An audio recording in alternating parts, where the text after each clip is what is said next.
Alright, what's going on, you guys? Thanks for watching this video.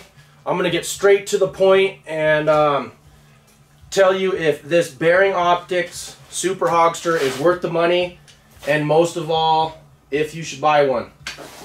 I went out hunting with it for a couple days this weekend, yesterday and the day before, and this thing is kick-ass. I'm going to show you a bunch of videos and go over some things, but this is, in my opinion, the best thermal scope for the money, period.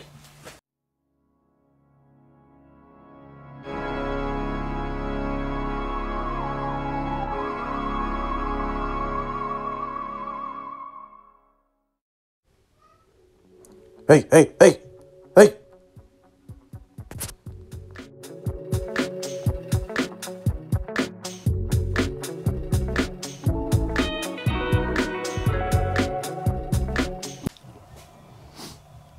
Alright, so here's the Bering Optics Super Hogster. This is mounted on my 223.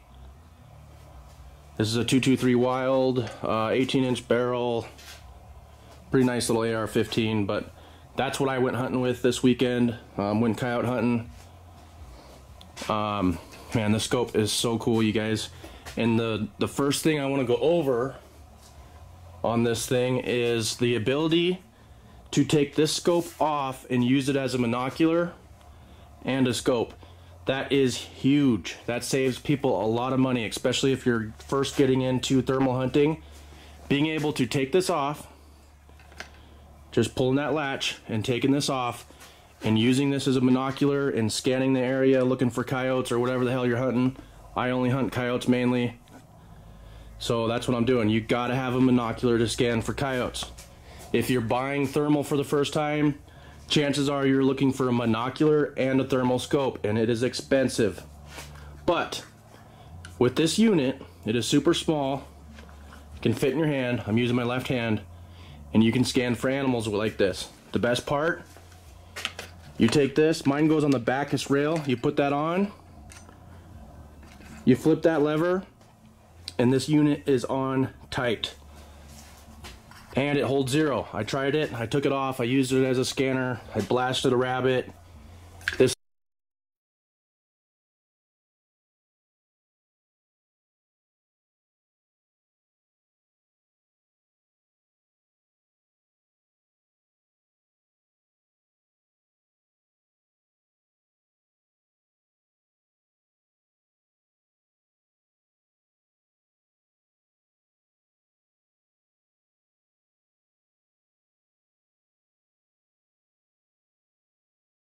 thing absolutely works. It holds zero.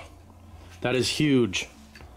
When I bought this, the sales guy, you know, he went through all that with me. He said that they align these up before they send them out. They do a really good job at aligning these mounts with the scope. And when I first got this, I took it to the range and went out and went shooting. Had to sight it in, obviously. But I put that on my AR-15, pulled the trigger, and very first shot, that thing was on the money. I didn't have to change anything at all. But you do have to adjust this little bolt right here, because some rails are bigger or smaller than others. Mine was a little loose, so when I got it, it was right on. But the problem was, it wiggled a little bit, but as soon as we figured out what was going on and readjusted that bolt to my AR-15, this thing locks in there tight. Like, this doesn't play. The only play it has is the upper and lower, like, you know, that's how an AR-15 is. So, anyways, we're gonna go over some specs. I'm gonna show you guys exactly what comes with this scope if you buy it. These things are pretty hard to get. Everybody is onto them. Every website, everybody that you talk to, these are flying off the shelves. They can't hold on to them. They're disappearing as soon as they come in, and that's for a reason. For the money, I don't think there's a better option, period. There just isn't. Being able to use that as a binocular and a scope is just crazy. The other thing is, you power this unit on. I'm gonna go ahead and power it on. You hold it for a few seconds, this thing turns on, takes a minute. All thermal does, this one takes, I'm gonna guess, about 7 seconds. There you go, it starts firing up. This thing has been off for overnight, so it's on and ready to go. The cool thing about this, it takes CR123 batteries. You can easily change these out. You flip this and pull this lever out. It has a little cord, so you can't actually leave the cap, or lose the cap, I mean. You take that off, you can change your batteries in a matter of seconds. You can put an internal battery on here. You just connect an external battery to the side of your rail, or if you're using a bolt action Velcro, zip ties, whatever, but you can use a external battery. But putting this scope on standby is so easy. You hit these 2 buttons, instantly that scope turns off and you are saving the battery. So if you have a thermal monocular, you're scanning with your monocular, you're doing whatever, this thing's saving battery. As soon as you want to shoot, you push the middle button once, and I'm telling you, it is absolutely instant. So when you need to shoot, boom, you're ready to shoot. There's no load, there's no whatever. That's standby mode, and it works great. I mean, it really works. There was no issues with this scope whatsoever when we were hunting, as far as the screen freezing and having to reset the scope or nothing like that. I mean, this thing is just on par. And as far as nuking, this thing is on auto nuke. So every minute or 2 minutes, whatever it is, it nukes, it flashes pretty much. All thermal does that. The flash on this is so fast you barely notice it. Compared to my Pulsar Helion 2, the flash is, it's just over. That's about it on this scope. But anyways, I'll show you what comes with this. Here we go.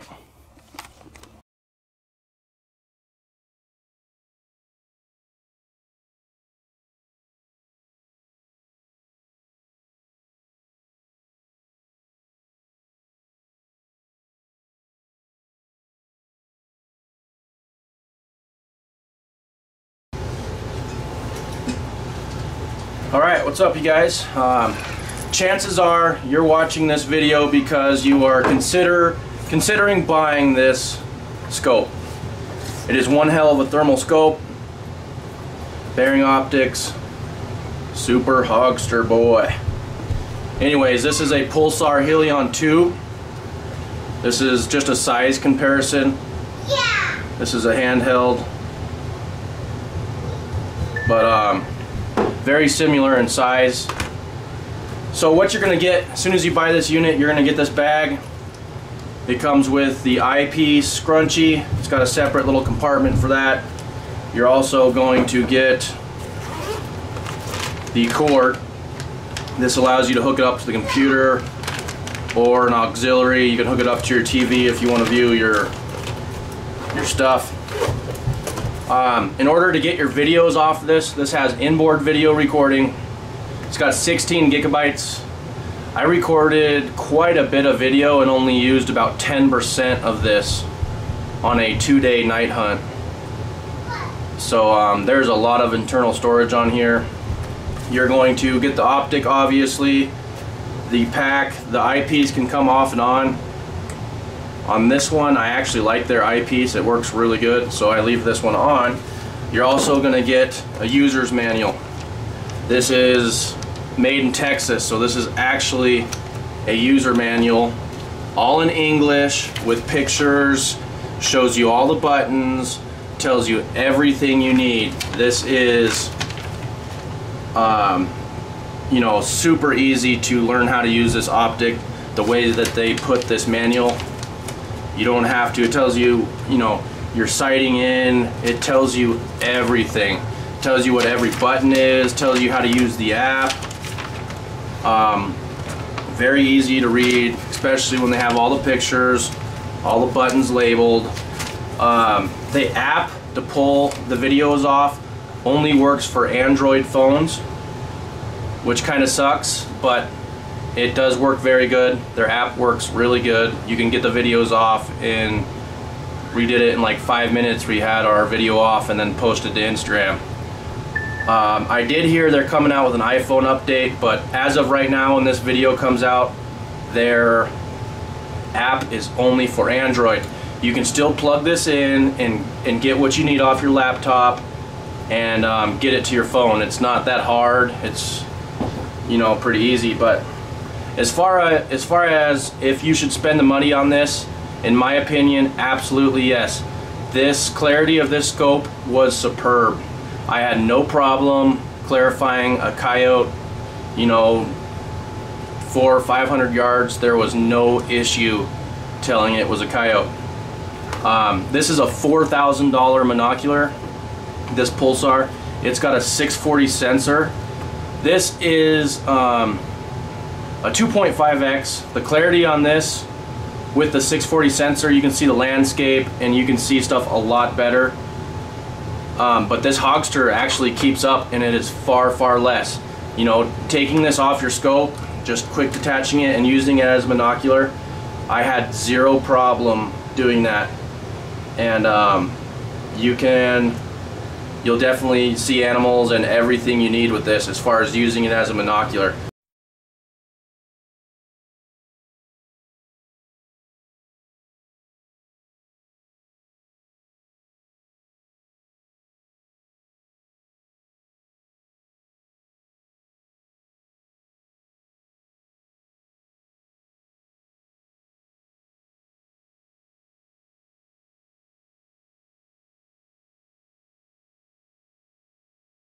It's got a 384 sensor, 12 micron. This thing will tell you everything you need on it, but I mean, this thing's the real deal, you guys. This thing will do the job. It'll do the same thing that a lot of other really expensive optics will do at a lot less price. So Bering Optics did a really good job with this. That's why they're selling. It's really hard to even get these right now. Everywhere that gets them I mean, there's a backlist for them. A big one, and there's a reason. It's because for the $3,100 that they're selling these for, it's worth every penny of that. And if you were going to get into a different brand and get something that looks as good as this, you're going to spend about $5,000, in my opinion. You know, about $5,000, $6,000 is what a good thermal scope is, and this thing will do it for about $3,000, which is crazy. So this is a 3x. So your native zoom is 3x.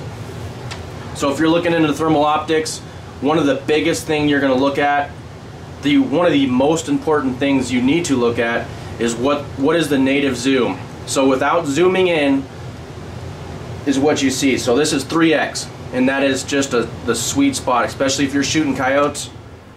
You know, that's about perfect. You can still zoom in, but anytime you zoom in with thermal, you're just losing clarity. So with this being 3x, you're getting your best clarity, your best picture at 3x, which is awesome because that's just enough zoom to make a good shot. So one of the biggest things you're going to want to look at when buying a thermal is the native magnification, your base zoom. So these Hogsters are coming in at 2.9 magnification. That is freaking huge. For being in this price range and getting that is huge. And if you're hunting coyotes or something, you definitely need that 2.9 or 3.5 magnification.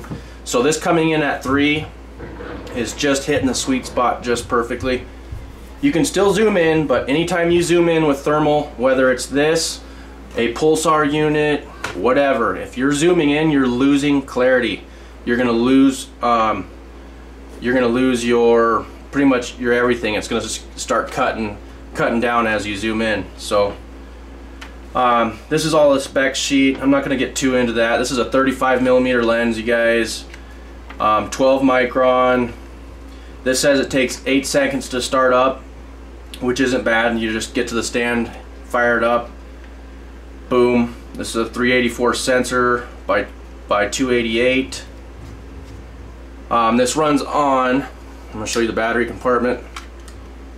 This runs on CR123s. Super easy to do at night. You can just pop these out and change them. But like I said earlier, you can run a exterior battery on these. So there's no big deal there. You plug them in and they go. Alright, so one other thing about the batteries. in the manual, it says you can use rechargeable batteries, but you will void your warranty if something goes bad using rechargeable batteries. That's what I read, that's what's in here. I don't want to risk my warranty, so I am using non-rechargeable lithium. When I went hunting, it was like 9 degrees with wind chill, so it was probably like -1 or 2. And I was getting about 5 stands per scope, or per battery change, so that's you know, about 3.5 hours is probably what I was getting on those. I'm gonna get an external battery and run that, but just so you guys know, if you're planning on running rechargeable batteries, you know, that's at your own risk. According to this, you have a 4-year warranty on Bering optics. They will fully warranty this for 4 years. So, you know, I'm not gonna risk that. I don't think you should either. So get an external battery pack, run it off that, or just use non-rechargeable CR123s. You can change the batteries in the field. It's super fast. But as far as what I think about this scope, I think this thing is awesome. I've looked through a lot of expensive scopes. I've gotten to hunt with quite a few people on Instagram, so I got to look through a bunch of different people's setups, and for $3 grand, I don't think you can beat this. There's a lot of scopes coming out this year. AGM's got the Rattler coming out, and it's like $2,500 or so, but the native zoom on that I think was 1.7 or 1.8 on that. In my opinion, I'd rather spend the $500 extra and get this Hogster. So, you know, I think this is the scope to have, and this is the one to beat, in my opinion, guys. But anyways, lots of videos on Instagram. Check me out on Instagram. But Super Hogster, get one. Alright, so this is a Coyote that was coming in. This was our last stand. We were up for a couple days. I was tired. I actually end up missing this Coyote.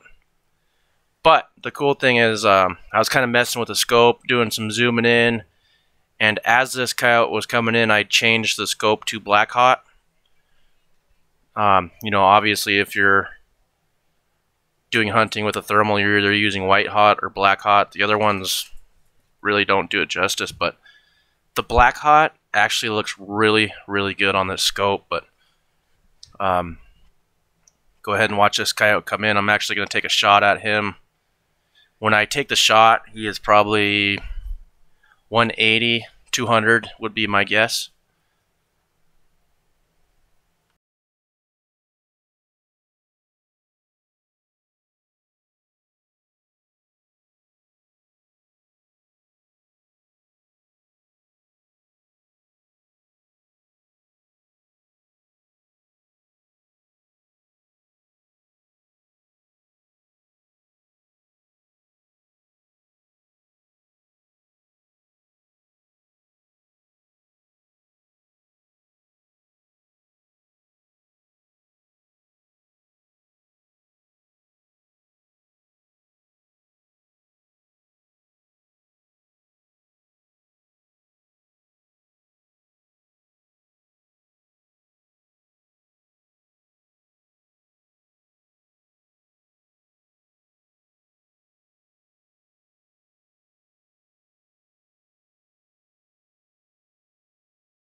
Alright, so this was actually an owl. We call a lot of owls in at night. But this would be maybe 120 yards. This is looking through the zoom, zooming in and out. Just remember, you guys, anytime you take a video from a thermal, you're losing clarity. So this isn't quite as good as it is when you're looking through it. Alright, so here's a couple coyotes. These coyotes were about 400 yards, right about here. 2 of them popped out. This was towards the end of a stand, but I'm just showing you how how you can use this as a monocular. Right now I'm using this as a monocular, looking at these coyotes. I mean, they're just super far, but you can still tell perfectly they're coyotes. As they come in, I can, make sure, but I can always tell the way they're moving and the way their head's moving and how the head looks and stuff that they're coyotes. But super impressed with this scope, you guys. It's a good buy. So check this video out. Make sure you guys leave a like, a subscribe, all that good stuff. Nobody's putting more coyote hunting content out than me. I'm just doing a lot of stuff, a lot of gear, all sorts of stuff, you guys. So thanks for watching. Have a good one.